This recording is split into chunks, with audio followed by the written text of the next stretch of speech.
Hey tout le monde, c'est Lamborg et on se retrouve pour une nouvelle vidéo review animée. Cette fois-ci c'est sur Mission Yozcola Family, épisode 5. Alors, je vais vous préciser une chose avant de commencer. Comme vous pouvez l'entendre, je suis malade, une fois n'est pas coutume.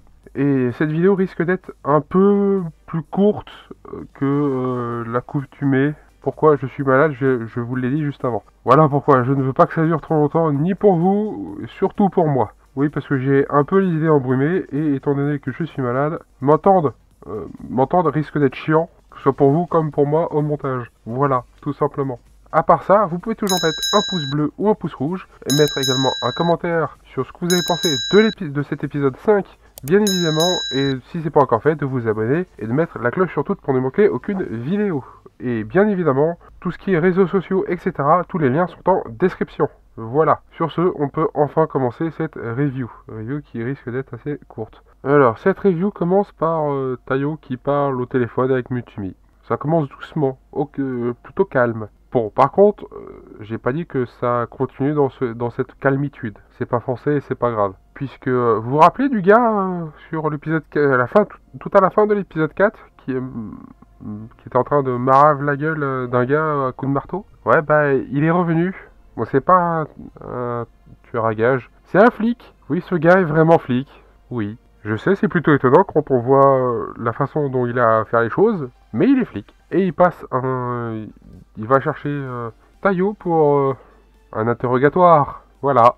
La fin de l'histoire, c'est que Tayo se fait arrêter et fin de la série. Salut! Bon, je plaisante, ça pourrait être le cas à un moment donné, mais je plaisante, là pour le coup, c'est pas ça. Il passe bien un interrogatoire, c'est un test, pour savoir s'il est apte à commencer des missions. Parce que ce qu'il a fait dans le dernier épisode, c'est pas vraiment une vraie mission officielle. Là, ce qu'il s'apprête à faire dans l'épisode, c'est une première vraie mission, une première vraie mission officielle, j'entends.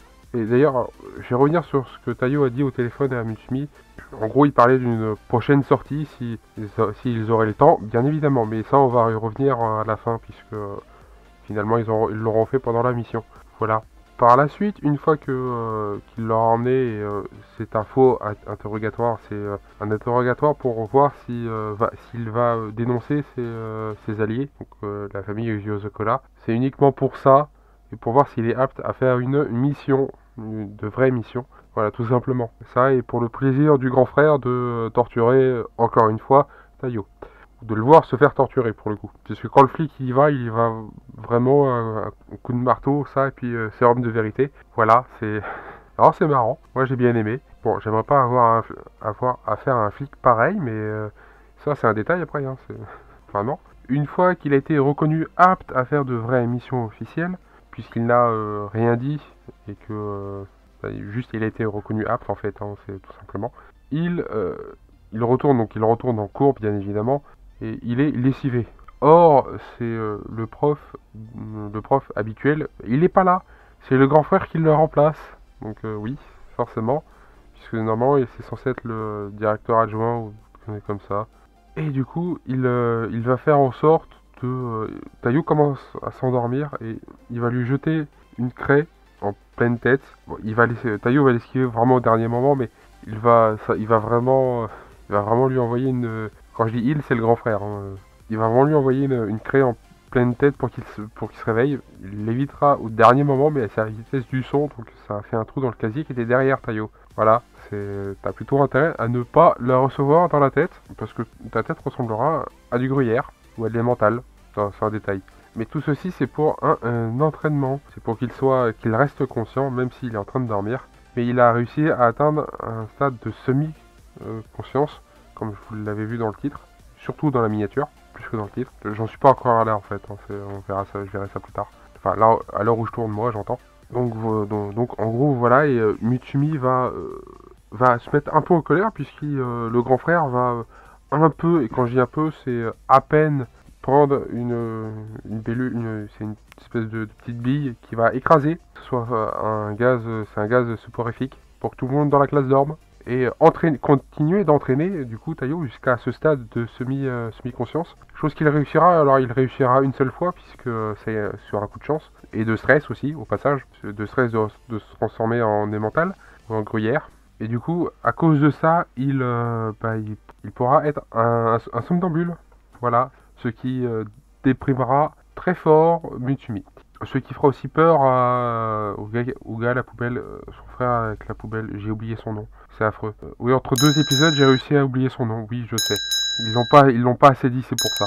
Oui, mais il faut me marteler son nom, le nom pour que ça rentre. Bref, c'est un détail.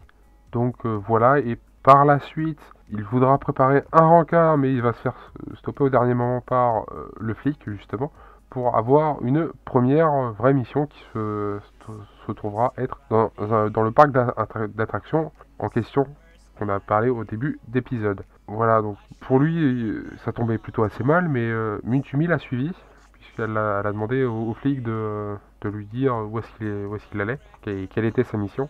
Donc sa mission est simple, hein, c'est de retrouver et d'arrêter un couple qui est rentré dans le parc d'attractions avec des armes illégales. Voilà. Comment ça, des armes illégales, puisque en gros c'est des marques qui sont personnalisées avec le nom de l'autre dessus. Et il y a trois couples, c'est ça le plus marrant, c'est qu'il y a trois couples qui sont tous très louches. Le seul couple que tu vois à chaque fois où tu te dis ah, mais non, ça peut pas être eux, ils sont beaucoup trop amoureux, beaucoup trop mignons pour que ce soit le cas. Et pas c'est eux en fait. Parce que les trois autres, le premier couple, c'est un couple de. Alors pas de gangsters, mais de petits malfrats, de petites frappes, mais ils sont étrangement très mignons ces deux-là. T'as les deux baraqués qui sont aussi mignons, mais pas de la même façon. Mais c'est pas eux non plus. Tu dis, bon, bah, c'est le troisième, c'est les deux, c'est le couple en costard, cravate.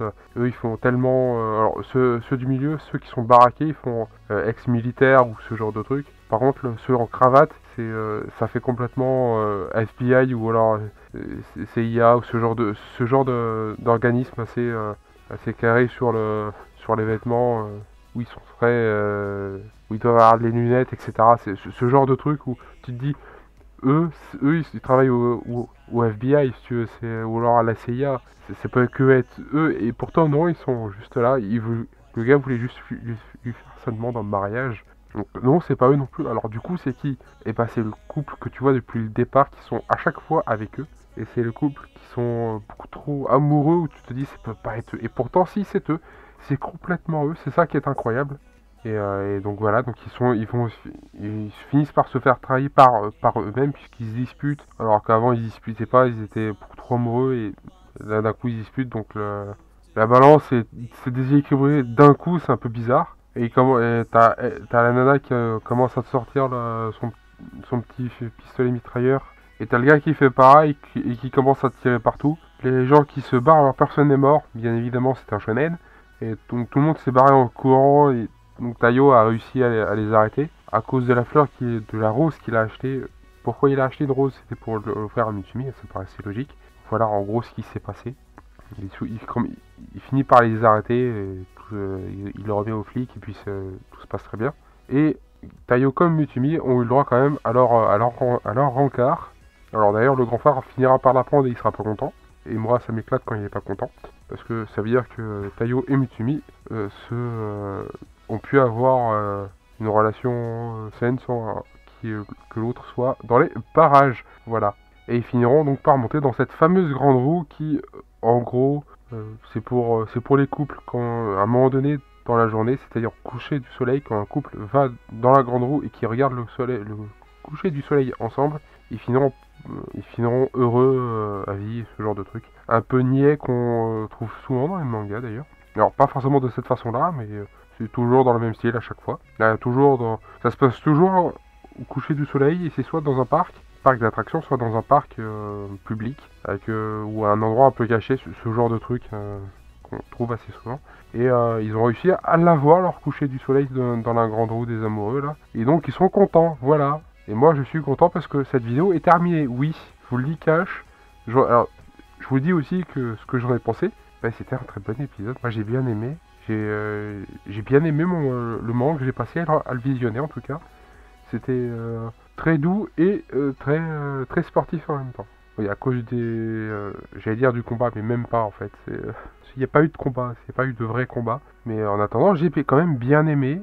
C'était vachement sympa, tout simplement. Je vous dis que vous pouvez toujours mettre un pouce bleu à cette vidéo ou un pouce rouge, de mettre également un commentaire si c'est pas fait, de me dire surtout ce que vous avez pensé de cet épisode comme de cette vidéo, de vous abonner si c'est pas encore fait et de mettre la cloche sur toutes pour ne manquer aucune vidéo. Je crois que je me suis pas répété. Et de regarder aussi la description, tout est dedans, que ce soit mes réseaux sociaux ou tout le reste. Donc sur ce, c'était Lamborg, à une prochaine vidéo, à plus tout le monde, bye bye.